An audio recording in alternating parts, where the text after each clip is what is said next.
Hey guys, LevelCap here, and welcome to another episode of This Week in Gaming. We do this show every Saturday, so be sure to subscribe and turn on notifications to catch the next one. DICE revealed the next map coming to Battlefield 5 with the Chapter 6 update. Solomon Islands takes players deeper into the Pacific. It features open beach terrain surrounding a thick jungle interior. The update also includes 3 new weapons and 2 new gadgets. The Type 11 LMG, Model 37 shotgun, and M2 carbine will all be available as part of the chapter rank progression instead of weekly Tides of War unlocks. Likewise, the M1A1 bazooka and lunge mine will also appear as chapter rank rewards. A new elite set, Misaki, is also included in the chapter rank progression at level 40. She will be the first elite available to unlock for free. If you want all the details, check out my Chapter 6 trailer breakdown. We'll be getting detailed patch notes for the 6.0 update on Monday, with Tuesday being the likely launch date for Chapter 6. Thursday is when we can expect the new map to go live. Now, when it comes to the future of Battlefield, there's obviously a lot of uncertainty. Battlefield 5's issues have caused a lot of frustration and unrest with the core players. Thanks to EA's most recent earnings report, we know a new Battlefield game is coming out between April 2021 and March 2022. That's been confirmed in a prior report already, but in the more recent report, DICE allegedly announced a change of leadership for the studio as they begin work on the next Battlefield. It's since been clarified that the change in leadership was just FIFA's director, David Rudder, being promoted to head of EA's European studios. DICE's current studio head, Oscar Gabrielson, will remain in his position for the foreseeable future. All that said, there actually was a pretty major shakeup at DICE this week. David Sirlin, the franchise's longtime multiplayer director, is leaving the company. He recently announced his departure on the Battlefield subreddit. His departure won't take effect for a couple of months, but he's moving on to another company. Sirlin leaving DICE is the latest in a string of high-profile talent leaving the company. DICE's general manager, Patrick Bach, left the company in 2016. Patrick Sutherland, who was the CEO of DICE before EA bought the company in 2006, also left his position at EA in 2018. It's tough to say if people leaving the company is a big deal or not. Turnover in the game industry is nothing new, especially for people that spend a long time on one IP. Sirland himself said working on the same game for years sucks the passion out of working on it. It's pretty natural for people to move on to new projects or companies, but these people are also taking their unique vision, ideas, and veteran experience with them. Hopefully everything works out for DICE, as the success of the next Battlefield title is still a massive question mark given Battlefield 5's continued failings. Apex Season 4 was revealed with a new cinematic trailer showcasing a new legend for the game. Revenant will be added at the start of the season on Tuesday. The game's marketing initially revealed a new hero called Forge. Leading up to the season's launch, however, more marketing for the game showed Forge being assassinated by Revenant. It's all kind of a tongue-in-cheek way of giving Apex some backstory while also promoting new content coming to the game. As of yet, Apex doesn't have any story mode. It's pretty much extensively a multiplayer game. So releasing all these interconnected trailers is a budget-friendly way of expanding the game's world and story. Beyond the launch date and new hero, not much is known about Season 4. We know it'll add a new sniper rifle to the game, but it's unclear if the update will include any significant balance changes. The devs have said that the current map will feature some changes coming with the new season, but again, no details. Respawn also confirmed their mobile version and Chinese ports of Apex are still in the works. They're currently working on an unnamed Chinese company to develop the game's China-friendly mobile version.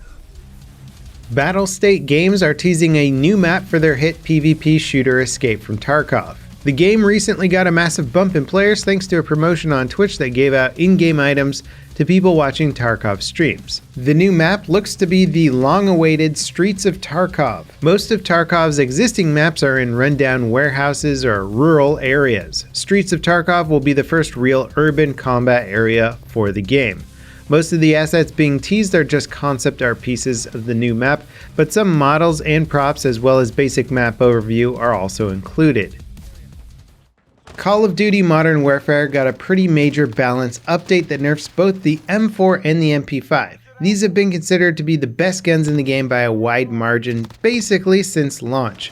While other weapons, especially once leveled up, compete just fine with them. Nothing really outclasses even a bare-bone M4. The update significantly reduces the headshot and damage over range values for both guns.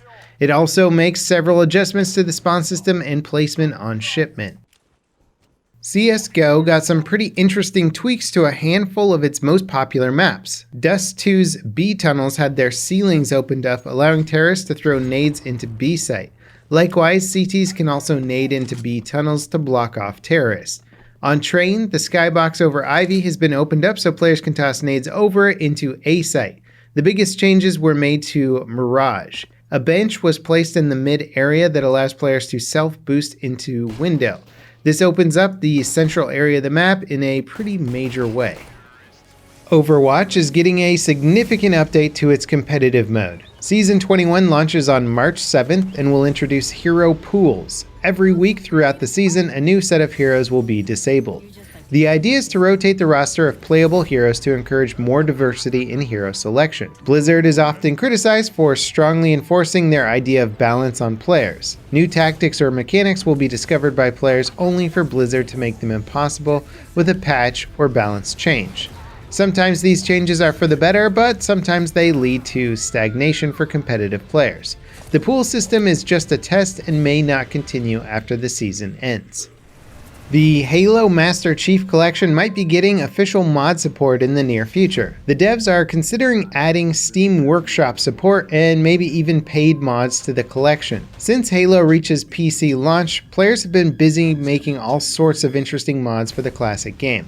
But there's no official repository for players to get mods from or tools to share them in-game. Halo 1's first beta test will also be kicking off in February. As work continues on the Master Chief Collection releases, we can expect to see multiple titles from the franchise launching on PC throughout the year. The next DLC for Metro Exodus has been revealed. Sam's story will put players in the boots of a Spartan Ranger to explore a new sandbox environment as they track down his father. It parallels the events of the main game and launches on February 11th. Doom Eternal won't have any microtransactions. It'll offer cosmetic unlocks and rewards as part of an in-game XP system, but none of it will be monetized. There has been some concern that the game would include paid cosmetics or something of that nature, given its multiplayer will tie directly into the single-player experience.